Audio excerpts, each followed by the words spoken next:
Welcome back to Development Dose. Today, we are going to learn about 6 ways to cure laziness. Let's get right in. First, disprove your assumptions. Are you often feeling lazy? Do you think you can change that? You'd be astonished to discover how many people list laziness as one of their most defining characteristics. They believe that laziness is just a part of their life, and they accept it like that. Contrary to their belief, and possibly your belief, there are really few people who actually have medically proven laziness. People often claim this, but in reality, it is often an excuse for not having to do whatever is at hand. Imagine that you find it difficult to exercise regularly.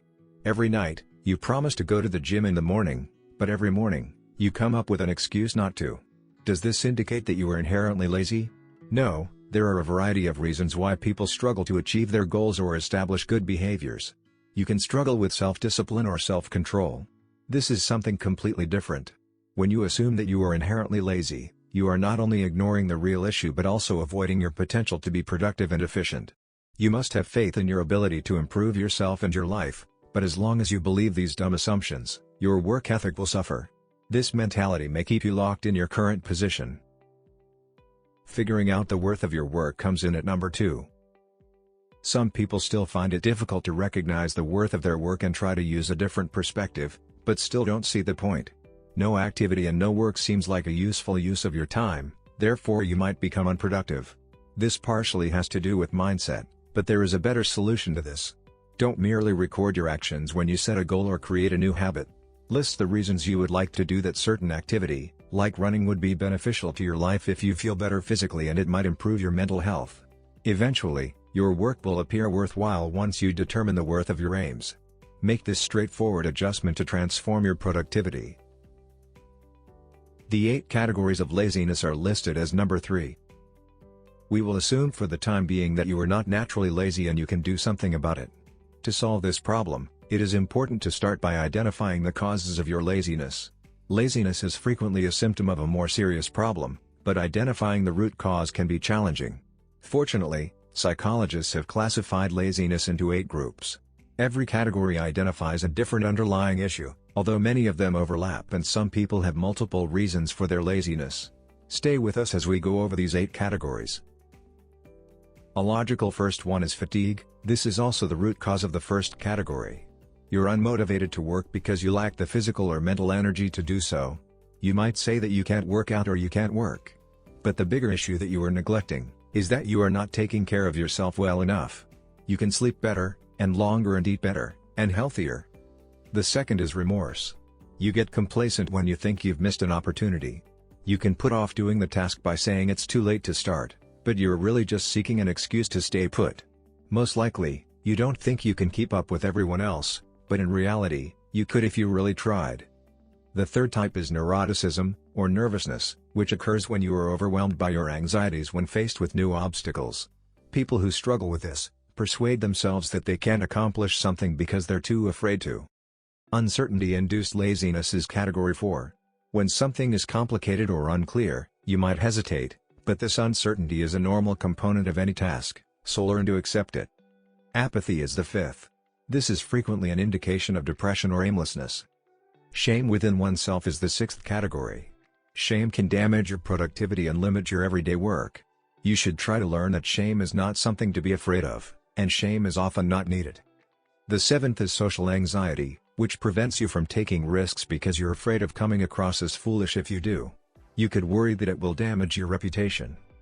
The 8th and last category is one's definition of themselves. If you characterize yourself as lazy, then you will undoubtedly become lazy, but you can strengthen your aspirations by progressively altering this definition. 4. Find your direction properly. What would happen if you leave things as they are, and you stopped looking at them? This might be an uneasy question to ask yourself, but it is an important one. The future can appear a little unsettling to those who battle laziness. You might never accomplish your lifelong goals if you continue living your current way for the next 5 to 10 years. You might never develop into the person you had envisioned for yourself. These thoughts are destructive and are not good if you don't act on them. But if you act on them, it will teach you to think about how your current priorities might change in the future. Knowing you're not heading in the right direction can spur you on to break harmful habits and alter your lifestyle for the better. 5. Measure your transformation. As you gradually start to alter your habits, routines, and priorities, it is important to keep track of how you are doing.